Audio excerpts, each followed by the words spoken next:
Hello, my name's Colin Gray. I was born in Hull in 1956. The project on my parents started in 1980 when I moved away from Hull, my hometown. I moved to London and I got homesick, so I started to create pictures of my parents and the surrounds to sort of try and create a family album, which I didn't really have at the time, although I had earlier pictures from when I was a boy. I wanted to show something more happy, sort of brighten up my life in a dingy bedsit in London. So I started the project in 1980. Sort of one of the images which I think sums the playfulness of the project up quite well is Hull underwater, which is kind of like a dream I had, because Hull's actually below sea level, and when I was a boy, parts of the city used to flood. That was like a dream. It was like a dream I'd always had, that I'd wake up one morning and the living room would be underwater. So this is something I just sort of chatted to my mum and dad about, what we were going to do. I kind of had in my head what the image would look like, but they added quite a lot of things to it as well. Things like the ducks was my mum's idea, and using the painting, the seascape on the wall, was my dad's idea.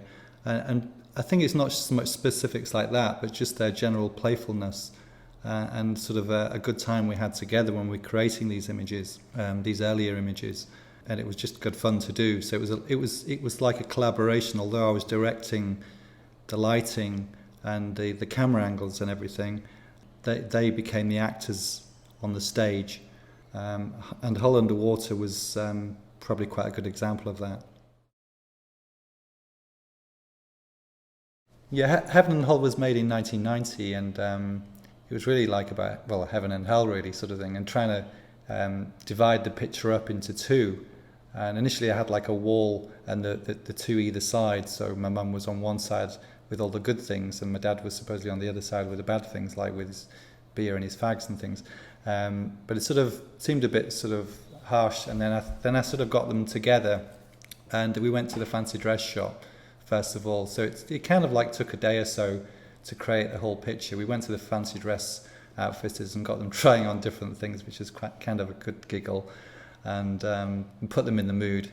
They didn't actually walk down the street with the outfits on though, which I'd like to have got them to have done. But so when we got home, the sort of initial idea was that, and I think they were a bit tired, so they laid down. My dad was a bit tired, he laid on the floor, and then I sort of like thought, well, this is quite interesting, and I got a sun lounger, which was around, and sort of played with the idea of my mum laid on top of him, but maybe she was a bit too heavy or something, so I've got the sun lounger on top of my dad, and created this situation. But it worked out really well, because to me it sums up their relationship. Is like, my dad's like a benign devil. He's trying to nip out to the betting shop to put a bet on, or for a beer or something, or trying to nip outside for a fag.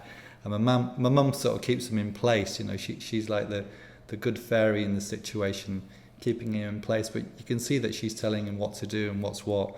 So she's in control. I think that's what this photograph seems to be about.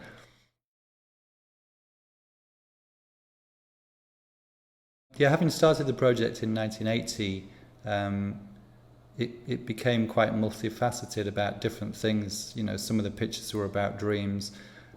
Some of them were about my mum and dad's relationship, and the sitters and second sitting are kind of about, well, one is with my child and one's my niece. So my mum and dad would be babysitting for us on several occasions, and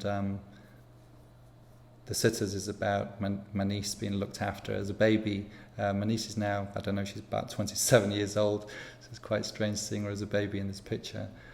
With my mum on the phone getting instructions, and then my son, which I don't think he's not going to take too kindly, but showing him as a baby, and with his bum to the camera, but it gets a good giggle. Everybody likes that picture.